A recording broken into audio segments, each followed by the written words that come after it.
Welcome to English 115. So this is the Introduction to Literature class, and my name is Professor H, and I'm going to be your professor for this class. So why study literature? Well, the more you read, the better your English will become. If you read literature, you will increase your vocabulary. You will learn the different writing styles of different authors, and that when you want to share your story with others, after reading many books, you'll know the different ways in which to express yourself. Because when we read, the more we read, the better we write. And so reading and writing are intricately linked together. And so usually people who love to read usually write better, because when we read, we use as our role model all the great literature from the past, when people would write really well.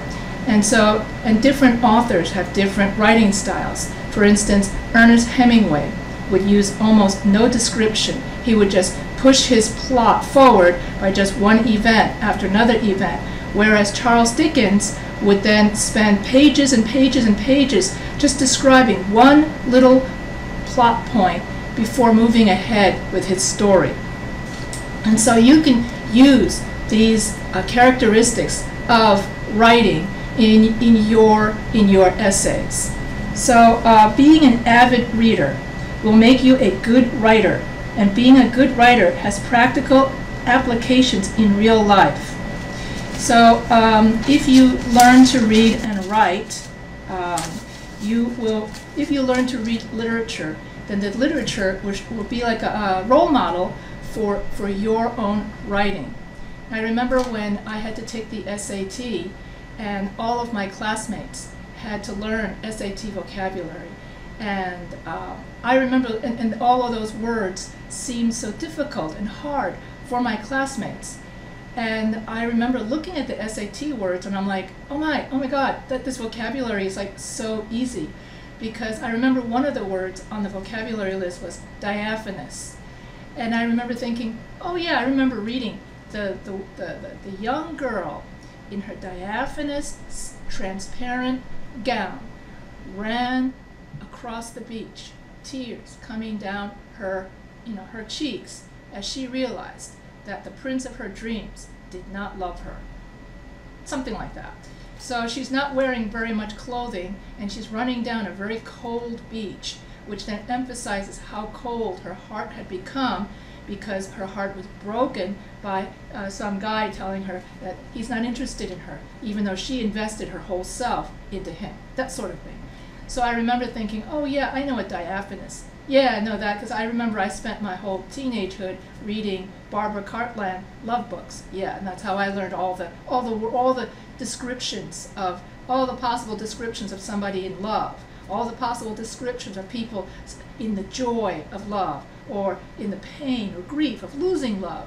So all those adjectives were already part of my vocabulary, so that if I wanted to describe how I felt, very, very happy or very, very sad, I already knew all of that, because it's filled. And it's a fun way. Reading is a fun way to learn vocabulary. So rather than memorizing a boring list, I was reading story after story and being enthralled by what was happening to the characters. So reading is like you open a door into another world, and you get to feel what the character is feeling. It's either opening a door to another world in the sense of historical, like it happened in 19th century England, which is where most of Barbara Cartland's books took place, always between a 17-year-old who didn't want to marry some 30-year-old duke. And in those days, the guys got to choose which young girl he wanted to marry, and then the girl had to just marry him. But in Barbara Cartland books, the girl also gets to fall in love. So that's the fantasy aspect of it. So I would fall in love with the character. And at the time, I was only 14, so 17 was sort of my age range, that sort of thing. So I would be dreaming about, oh, someday I'm going to fall in love with this prince. And so when we read, we empathize with the character in the novel. And so in this case, the character in the novel happened to be a British girl in the 19th century. So I learned a lot about England in the 19th century, that sort of thing. So you not only empathize with the character, and you also learn about British culture, British norms, British foods, and also within the novel, they would introduce what the British considered snobby characters or heroic characters, what's considered, the villain. So you learn a lot about British culture and British values as you read the novel. And so in a way, when you read a book, it's like you're visiting the past. You're time traveling into the past of another country. And you get to witness their events, their values. And you get to kind of like taking a trip, a time machine trip back in time. And then if I read, for example, the Odyssey, and then I get to see what it's like for the Greeks and what the Greeks believed in and all their gods. And then when I took the Chinese literature in translation at UCLA, I read a lot of Chinese. It was, of course, translated from Chinese, but I read a lot of Chinese fairy tales and Chinese stories, and they reflected the culture of China and who the Chinese considered the hero, who the Chinese considered the antagonist or the protagonist. And let me tell you this, it's not the same as in Western culture. I read one fairy tale where in Western culture, the hero walks away with the girlfriend or the girl into the sunset. And I remember reading one Chinese story where the hero dumps his girlfriend, sacrifices his happiness, and walks off into the sunset with his elderly parents. Because to a Chinese, for that story, the hero sacrificed his personal happiness to take care of his elderly parents. That's what's considered a hero, because you sacrifice something of yourself in order to better somebody else's life, something like that. And so I've never read a story in Western culture where you dump the pretty girl in favor of the elderly parents. And so when you read books, you not only get a doorway open into how someone else thinks or how someone else feels, but also a doorway into how another culture feels or values. And for example, in that particular story, someone who's the villain is the person that would sacrifice his parents and walk away with just the girl, that sort of thing. And so you get to see the differences in culture, and you could tell that for me, part of the excitement of reading is learning about the other cultures. I remember teaching when I was an elementary school teacher, and we were teaching international fairy tales. And so around the world, there are different Cinderella as told in India, Cinderella as told in France. I think France originated. Cendrillon is the original Cinderella, and then it was translated from the French into English and so on. But the Cinderella written in other countries is not a translation of the French Cinderella. Actually, each country has written their own version of Cinderella, where they have their own princess, their own king, and so on and so forth. And then you have their own evil stepmother. Notice how the tropes of the evil stepmother and the princess that needs some prince to rescue them seems to be a universal one. But then you get to see as each country would clothe their characters within their culture, even though it's the same universal story of the princess being rescued by the prince, but each story, each version of the Chinese Cinderella, the Egyptian Cinderella, the Indian Cinderella, the European Cinderella, etc., were all different. And so I remember as we were teaching that unit, and then we would tell students, so what were the cultural differences in the different Cinderella stories? And the kids loved it, And so you get a doorway or a feel into another culture, into another world, and also other historical time periods. And so if you read about a love story that occurred during World War II, and then as you read the love story, you get immersed into that environment as if you were living that life. And then from the safety of your couch or bed, you get to confront the dangers of World War II. You get to confront the dangers of a jungle or an unknown country or an unknown frontier while still sitting comfortably in front of a fireplace or something like that.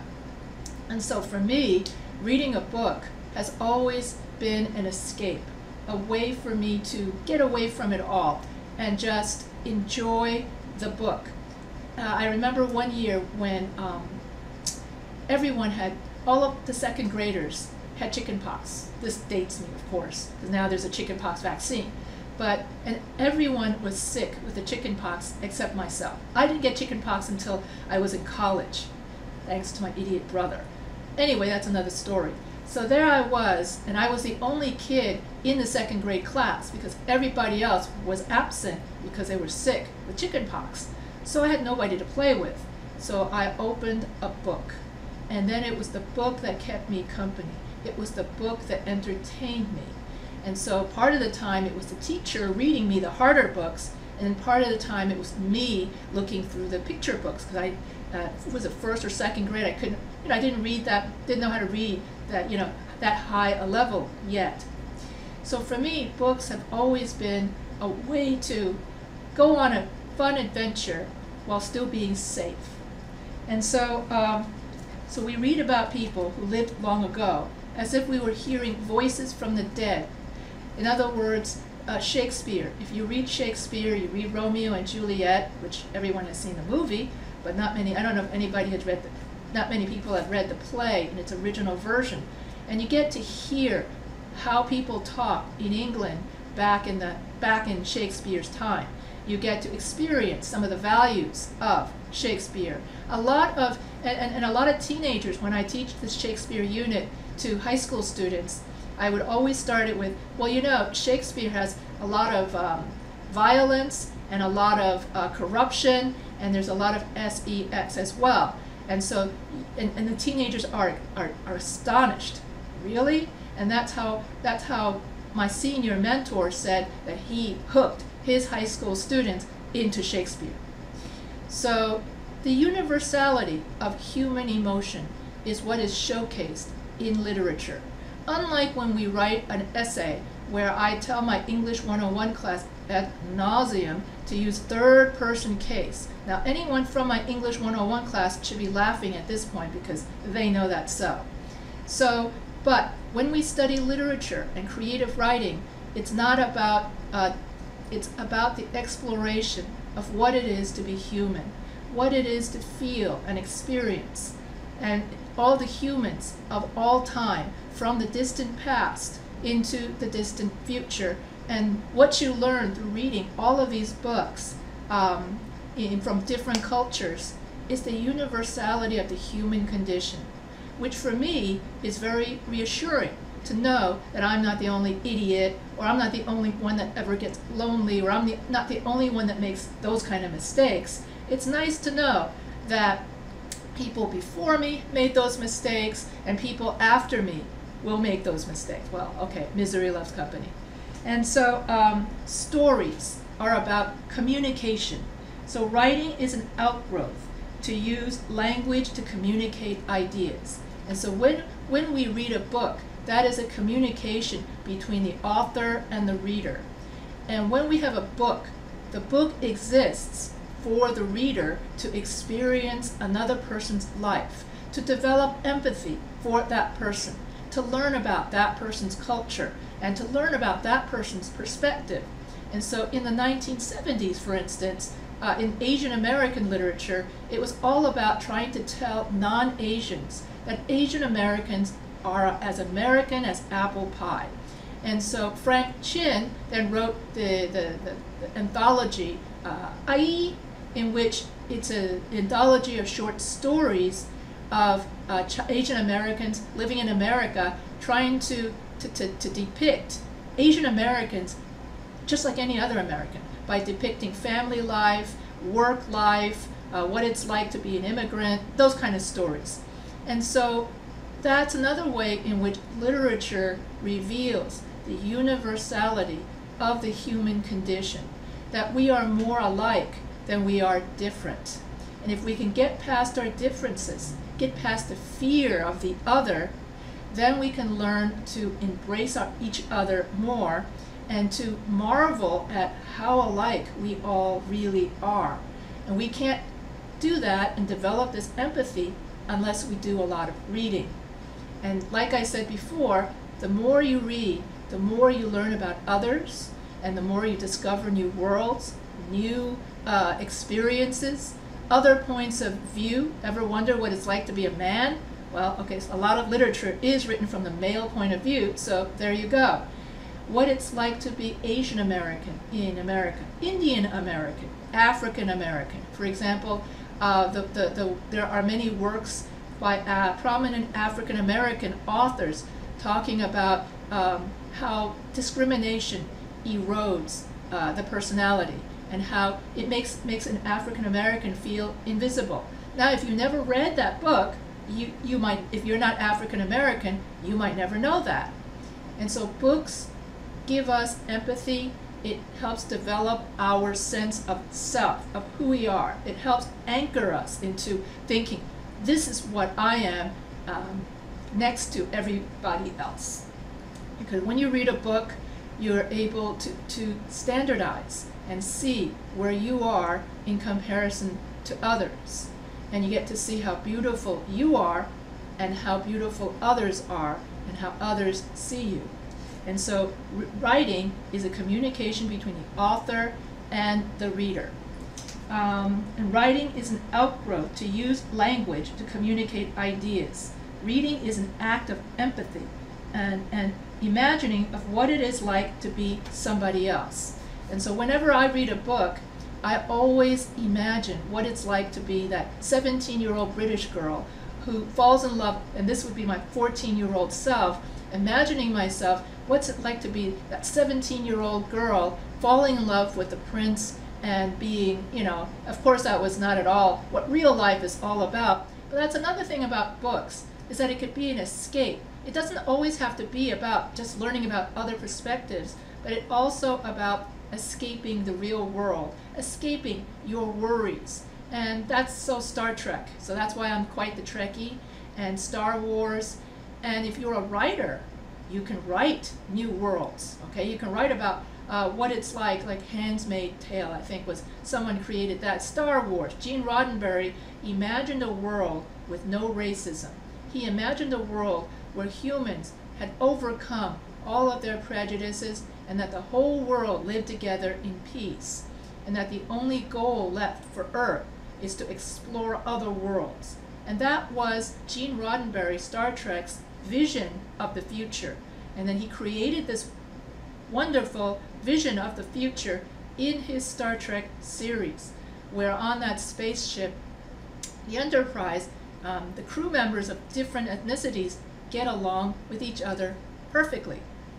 So that also, as the author, if you're a writer of literature, then you can create your vision of the world and then teach readers to go for and reach for that vision to come true.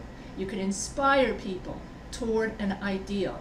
So that would be a noble goal for writing if you're a writer of literature. But for me, I love literature because I love reading about other people and getting to be in other people's skin. Now, Confucius once said, true wisdom is being able to walk in someone else's shoes, even for just a nanosecond. And in French, they would say, true wisdom is when you can be in someone else's skin or shoes. So it's so universal. What they say in French and in Chinese is that if you can empathize yourself in someone else's perspective or shoes, you become more the wiser as a person. And that way, when you deal with people of other cultures, you understand them better, and you can see them as fellow humans and not as the other. And so reading, reading helps you know what it is like to be somebody else, and books exist for the benefit of the reader to experience new worlds. Hence, Gene Roddenberry literally has Captain Kirk visiting new worlds. Reading is a conversation between the author and a reader. And in life, it also, once you develop that conversation between reader and writer, and after you read a lot, your vocabulary gets really big. And then as a result, you're able to tell the story of your life to your children or to anyone around you, to your friends, with all of your heart. You're able to use exact adjectives to tell someone why breaking up with someone broke your heart.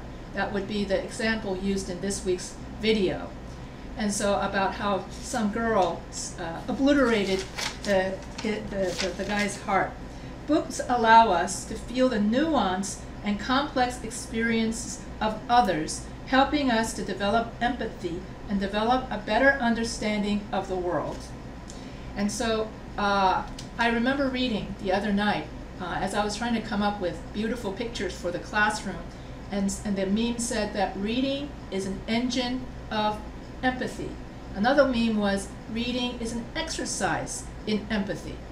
And so when you empathize with others, you have a broader understanding of what's happening outside of yourself. When we write stories, we are able to tell total strangers how we feel, how we think, even if the reader reads your book long after the author is dead.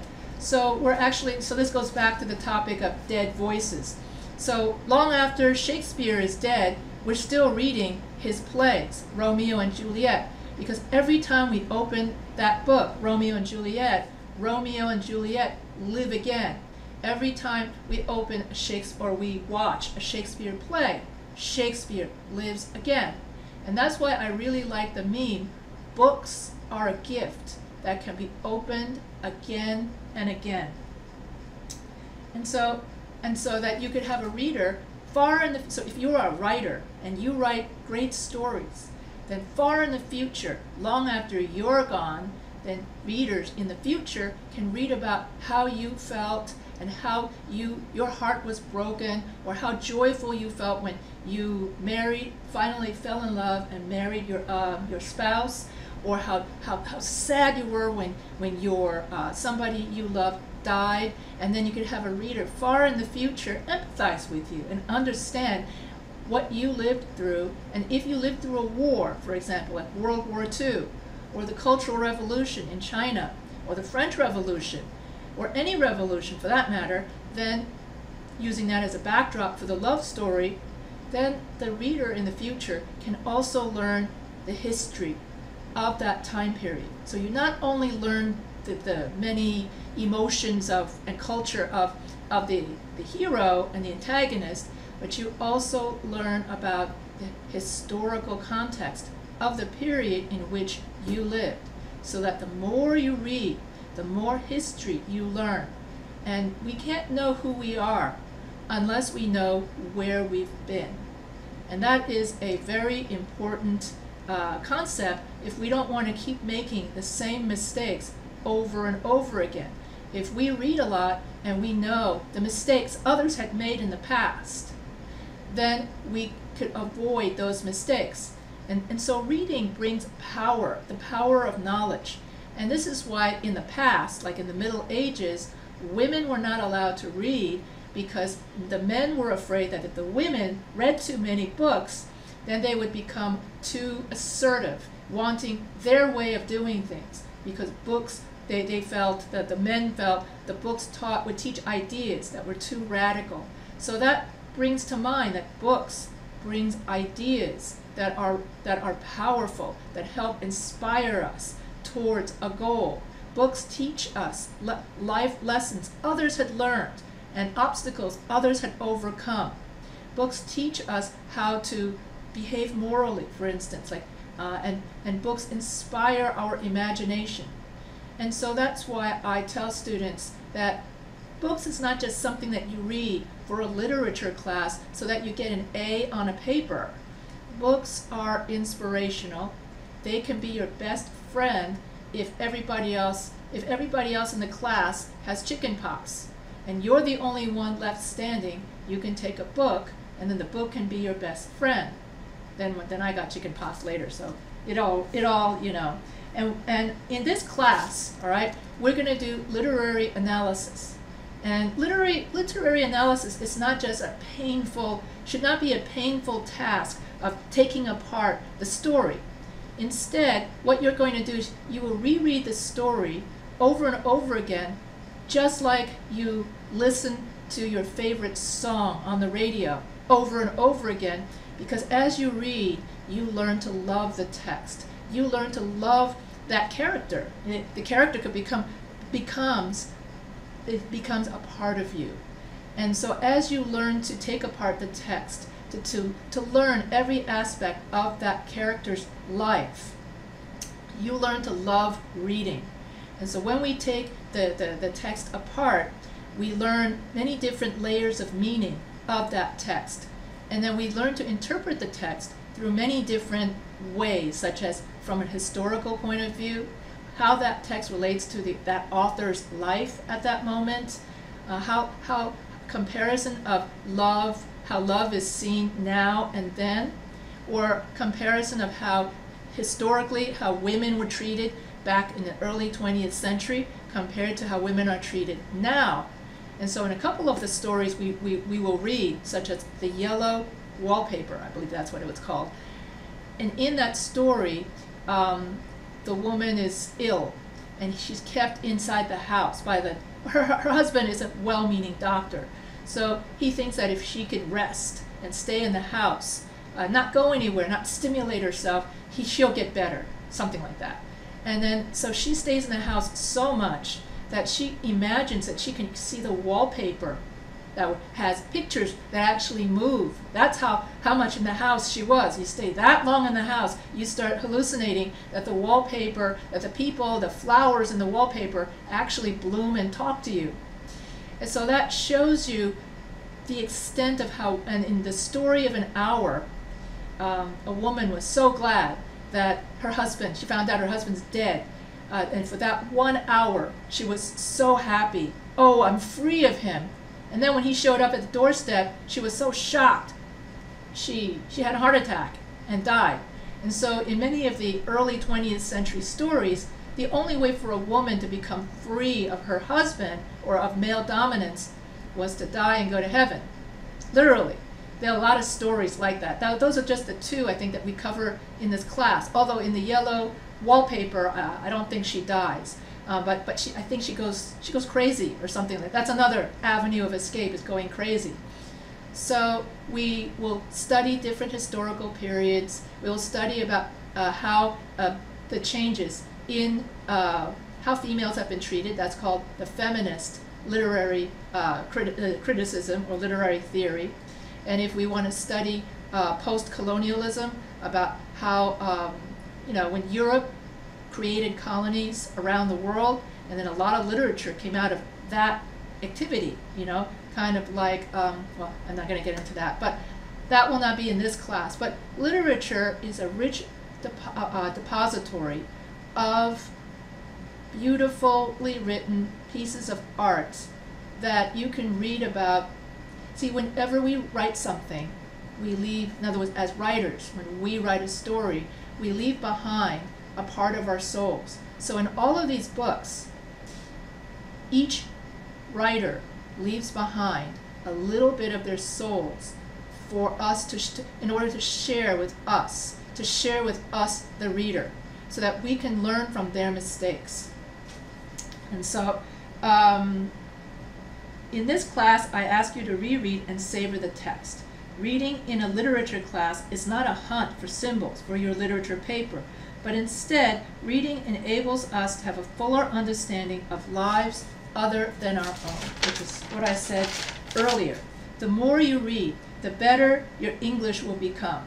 You will increase your vocabulary, learn writing styles of other authors, and so that when you're old and withered, you can then pass on, your life story to your children with great accuracy, great precision.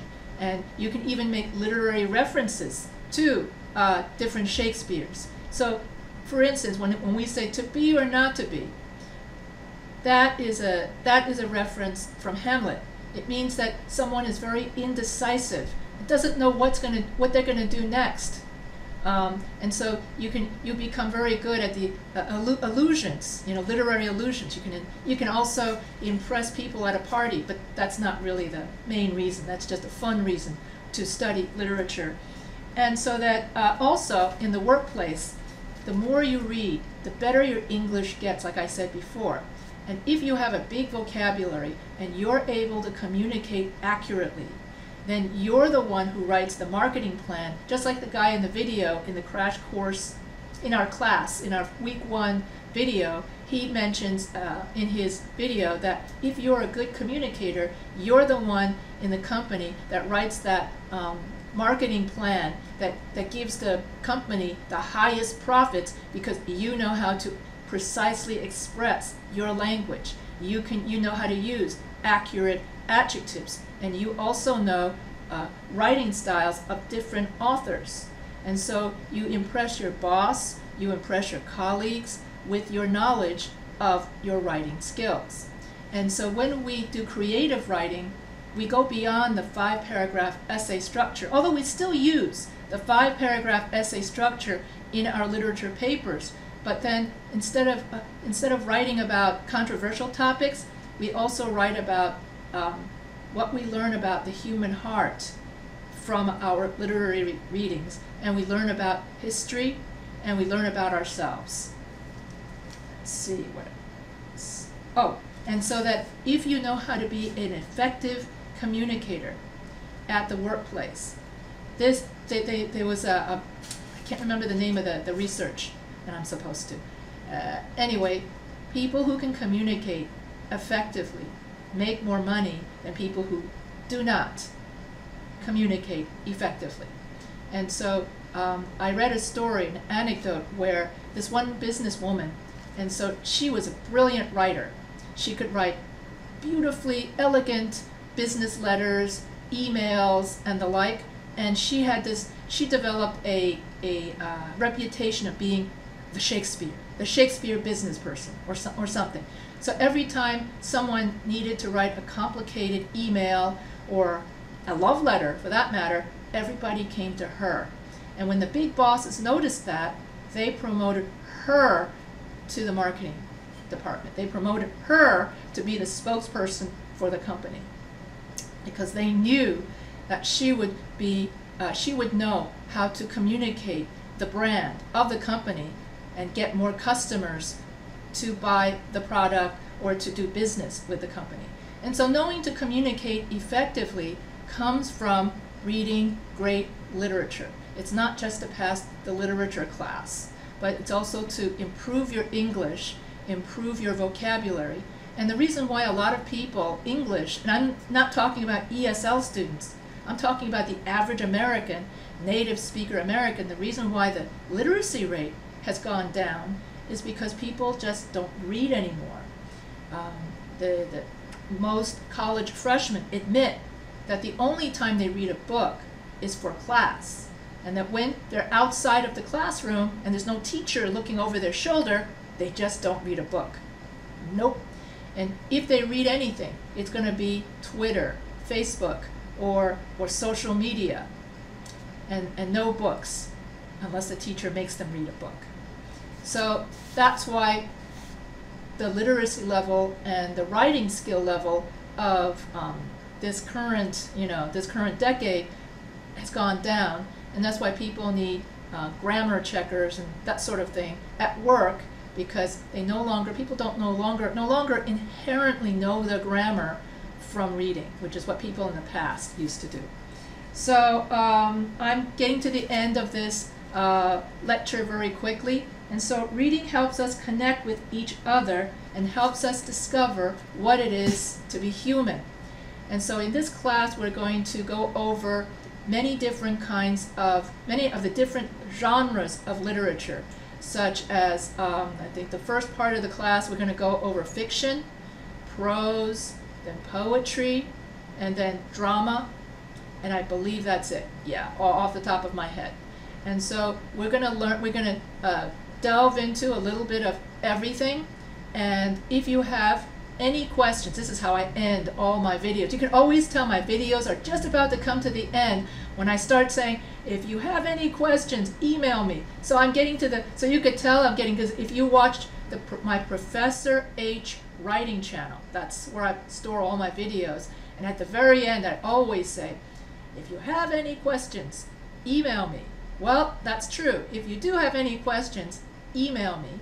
And I'm a lover of literature. I majored in literature, and I always loved reading, hence these glasses. You know, I blame all those books. That's one of the casualties of reading is this bad eyesight. You know, so if you have any questions, feel free to email me. And if you want to know more about me, you can read my intro, and you can ask me in the week 1 forum, and we can all get to know each other's, what is your favorite author? Who do you like to read? What do you like to read? Why did you decide to take a literature class? Because not many people these days like to even take a literature class, unless absolutely required, since reading is not hot anymore. It's not trendy. So I hope that you enjoyed my little, well, I guess that wasn't so little, was it? I talked on and on and on and on. That's another thing. Once I learned to read, and then my English flourished, I never stopped talking. That was another result or consequence of all this reading is yak, yak, yak, yak, yak, yak, yak. Me, yes. So if you have any questions, just email Professor H, and I will always get back to you. During the weekends, I might not, be there until, like, if you, let's say you email me Friday night, then I would probably not get to you until Monday morning. That would be the longest amount of time if you email me at a certain, that sort of thing. But otherwise, enjoy English 115, Intro to Literature, and enjoy the literature time, because the 8 weeks go really fast. And so you've got to keep up with your readings and don't procrastinate. Whatever you do, don't procrastinate. And so I hope that you all enjoyed my spiel, and welcome to English 115, Intro to Literature.